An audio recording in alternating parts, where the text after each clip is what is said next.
عورت سانپ سے بھی زیادہ خطرناک ہے۔ عورت شر کی بیٹی ہے۔ عورت مقدس کتاب کو چھو نہیں سکتی۔ اگر تم ماں ہو تو تم جنت ہو۔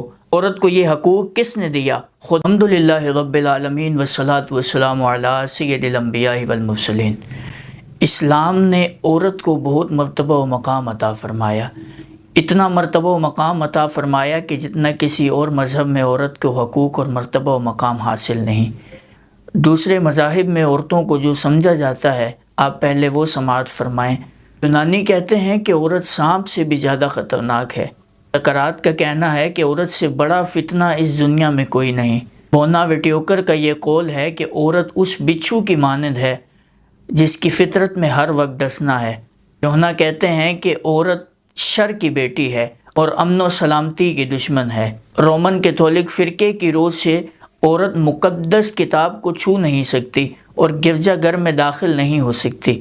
عیسائیوں کی سب سے بڑی حکومت رومنا الکبریٰ میں عورتوں کو لونڈیوں سے بھی بدتر کر کے رکھا جاتا تھا اور ان سے جانوروں سے بھی زیادہ کام لیا جاتا تھا۔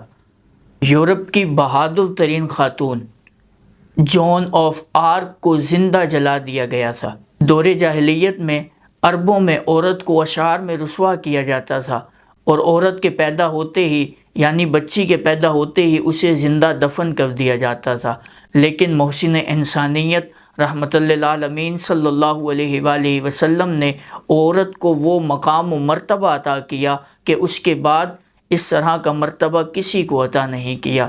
جب لوگوں کا بیٹیوں سے غلط رویہ دیکھا تو فرمایا میری بیٹی فاطمہ میرے جگر کا ٹکڑا ہے، اور جب بھی حضرت فاطمہ زہرا سلام اللہ علیہا تشریف لاتی تو مصطفیٰ کریم صلی اللہ علیہ وآلہ وسلم کھڑے ہو کر استقبال فرمایا کرتے تھے۔